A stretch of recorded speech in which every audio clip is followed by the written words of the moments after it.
আমি যখন দেখি আমার আসলে বুঝ হয় ছোটবেলায়, তখন আমি বুঝতে পারি যে আর ২-৪ জন বাচ্চা বা ছেলে মেয়েদের মতো আমার জীবনটা না। তখন আমি নিজে নিজে স্থির করি যে পৃথিবীতে বেঁচে থাকতে হলে তো আমাকে আসলে চলাচল কোনো না কোনোভাবেই করতে হবে। তারপর থেকেই আমি আসলে জীবনকে যেভাবেই সম্ভব যতই কষ্ট হোক মেনে নেওয়ার চেষ্টা করেছি।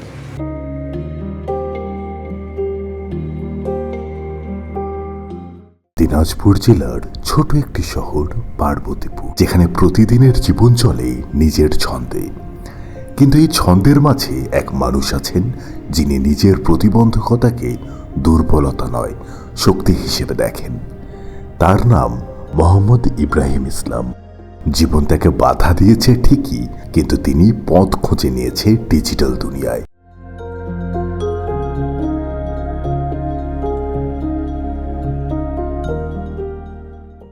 দিনাজপুর ইনস্টিটিউট সায়েন্স অ্যান্ড টেকনোলজিতে আমি সিএসটি নিয়ে পড়াশোনা করি। ডিজাইন আমি মূলত 2017 সাল থেকে নিজে নিজে ইউটিউব দেখে আসলে চেষ্টা করতাম।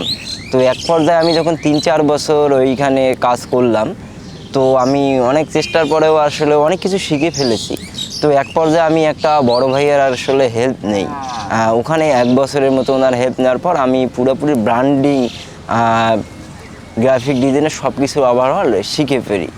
এবং সেই সাথে আমি ফেসবুক যে সোশ্যাল মিডিয়া মার্কেটিং বলেন বা সোশ্যাল মিডিয়া ম্যানেজমেন্ট, সব কিছু আমি আসলে আয়ত্তে নিজে নিতে পারি।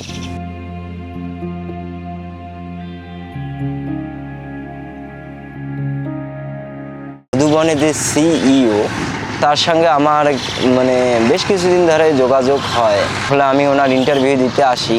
তো তারপরে উনি আমার কাজ দেখে এবং আমার স্কিল দেখার পরে উনি আসলে ওনার কোম্পানিতে আমাকে সুযোগ করে দেয় জব করার। আমি মধুবনের প্রধান কাজটা হচ্ছে ব্র্যান্ডিং ম্যানেজমেন্ট করে থাকি এবং সেই সাথে গ্রাফিক ডিজাইনের কাজ, ভিডিও এডিটিং এবং সোশ্যাল মিডিয়া ওভারঅল ম্যানেজমেন্ট করে থাকি। সেই সাথে আমি অ্যাডমিন প্যানেলের কিছু কাজ করে থাকি মধুবনে। ফেসবুক পেজ ম্যানেজমেন্ট করতে গিয়ে আমার যে ধরনের বাধাটা আসলে সর্বপ্রথম আমি ফেস করি, যেহেতু আমার 4 হাত পায়েরই সমস্যা, প্রতিবন্ধকতা, সেক্ষেত্রে আমার কাস্টমারকে মেসেজ দেওয়া সেক্ষেত্রে অনেক ডিফিকাল্ট হয়ে যায়। আসলে আমি যখন রাস্তাঘাটে চলাচল করি না, তখন আমি আসলে দেখতে পাই অনেক মানুষ রাস্তার মধ্যে শুয়ে আছে বা কেউ দেখা পাচ্ছে না, দেখতেই পায় না। আমি তো এত সুন্দর পৃথিবীটা 2 চোখ দিয়ে দেখতে পাচ্ছি, বা আমার যেখানে ইচ্ছা হচ্ছে আমি সেখানেই যেতে পারি। আমি চাইলে 7 থেকে 10 তলা উঠতে পারবো, নামতে পারবো।